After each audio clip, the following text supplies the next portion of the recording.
جاوید احمد غامدی صاحب کا پردے کے متعلق موقف ہے کہ سورہ احزاب کے احکامات نبی کے ازواج کے بارے میں، بالکل غلط بات ہے، یہ بالکل غلط موقف ہے۔ نبی الاسلام کی بیویاں ہی امت کے لیے رول ماڈل ہیں۔ اگر قرآن میں لکھا ہوتا نا کہ یہ صرف نبی کی بیویوں کے لیے، باقی عورتوں کے لیے نہیں ہے، تو ہم ان کی بات مان لیتے ہیں۔ اس میں تو سٹارٹ میں آیا نبی کی بیویوں، اور پھر نبی الاسلام کو حکم دیا گیا کہ اے نبی اپنی بیویوں سے اور اپنی بیٹیوں سے بھی فرما دو، اور بیٹیوں سے مراد ظاہر ہے آپ کی جو امت میں جو لوگ ہیں ان کے بارے میں۔ تو اس کے بعد اللہ تعالیٰ نے وہ حکم دیا ہے جس کو ہمارے ہاں پردے کا حکم بنا لیا گیا، درحال ہے کہ اس میں الفاظ بھی بالکل مختلف اور اس کا پس منظر یہ میں نے بیان کر دیا، یہ تسلسل سے چلا آ رہا ہے۔ سلامتی ہے ان آنکھوں پہ جو ہدایت پہ نظریں جمائے بیٹھی ہیں، ان کانوں پہ جو ذکر خیر کے منتظر رہتے ہیں، اور ان قدموں پہ جو ہدایت کی راہ پہ گامزن ہیں۔ ہم یہ چاہ رہے تھے کہ اس پر آپ کا نقطہ نظر جانیں اور ایک علمی انداز میں سمجھیں کہ آپ بات کہاں سے کر رہے ہیں۔ گزشتہ نشستوں میں ہم نے داڑھی پہ بہت تفصیل سے بات کی، پردے کا موضوع شروع ہو چکا ہے۔ پردے پہ یہ آپ بتا چکے ہیں کہ پردے کی اصطلاح قرآن و سنت اس سے خالی ہے، کوئی چیز نہیں ہے، جو حکم دیا گیا ہے وہ مردوں عورتوں دونوں کو دیا گیا ہے۔ ہم آگے بڑھے تھے اور بڑھنے کے بعد یہاں پہنچ چکے تھے کہ سورہ احزاب کا پس منظر آپ نے بہت تفصیل سے بتایا کہ شروع کہاں سے ہوئی، بات اٹھی کہاں سے ہے۔ اسی کو آگے جاری رکھیں، اور پھر ہم چاہیں گے کہ براہ راست سورہ احزاب کی ان آیتوں پہ آیا جائے جہاں سے علماء نے پردے کے احکام برآمد کیے۔ شروع کیجیے۔ بسم اللہ الرحمن الرحیم۔ اسی ذیل میں میں صرف اس جانب توجہ دلا دوں کہ یہ بات کہ کیا چیز ہے کہ جو وقتی تدبیر کی نوعیت رکھتی ہے، کیا چیز ہے کہ جو رسالت مآب صلی اللہ علیہ وسلم کے ساتھ، آپ کی ازواج کے ساتھ، آپ کے خاندان کے ساتھ، اس وقت کے صحابہ کے ساتھ خاص کوئی حکم ہے، یہ یوں نہیں ہے کہ میں یا آپ بیٹھ کے اس کو طے کر لیتے ہیں یا ہم کوئی قاعدہ بنا کے چلے جاتے ہیں۔ نہیں، آپ کو قرآن مجید کے اندر اترنا ہے، دیکھنا ہے کہ بات کہاں کہی جائے۔ اللہ کی کتاب ہی کرتی ہے۔ ہمارے یہاں چونکہ عام روایت یہ بن گئی ہے کہ آپ آیت کو الگ اٹھا لیتے ہیں، اور اس کا نتیجہ یہ نکلتا ہے کہ بات کہاں تھی، کس جگہ تھی، کس محل میں تھی، یہ چیز نظروں سے غائب ہو جاتی ہے۔ تو اس لیے میں یہ توجہ دلا رہا ہوں کہ اس سے پہلے کہ ہم سورہ نور کی طرف جائیں، ہم دیکھ لیں کہ سورہ احزاب میں کیا باتیں ہیں جو کہی جا رہی ہیں۔ اس میں نے طرف توجہ دلائی تھی،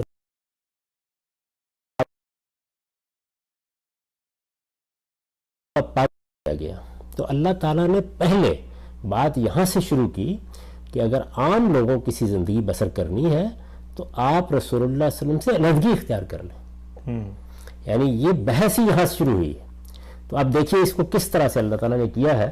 میں آپ کے سامنے ایک ایک برہلے کی چیزیں رکھ دیتا ہوں۔ یہ سورہ احزاب کی 29 آیت ہے۔ پوری کی پوری سورہ احزاب اصل میں رسالت مآب صلی اللہ علیہ وسلم کے ساتھ جو معاملات پیش آ رہے ہیں ان کو موضوع بنا رہی ہے۔ ٹھیک، یعنی قرآن کی باقی صورتوں سے اس لحاظ سے تو یہاں کیا کیا اس آیت 29 میں، یا ایھا النبی قل لازواجک ان کنتن تردن الحیات الدنیا وزینتہا فتعالین امتعکن واسرحکن سراحا جمیلا وان کنتن تردن اللہ ورسولہ والدار الآخرہ فإن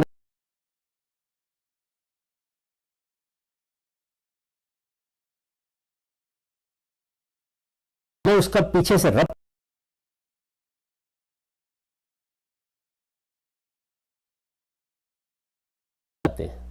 یعنی پیچھے سے بات یہاں تھی۔ تو اللہ تعالیٰ نے گھروں میں فتنہ اٹھانا چاہتے ہیں، ہمیں کیا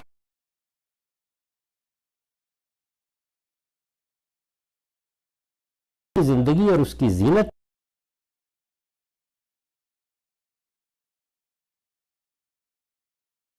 اور اس کے رسول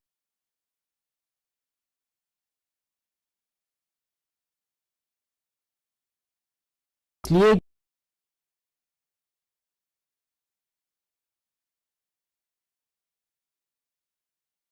اس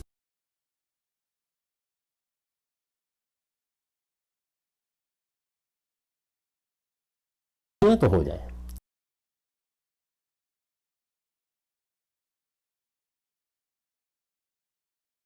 قرآن میں لکھا ہے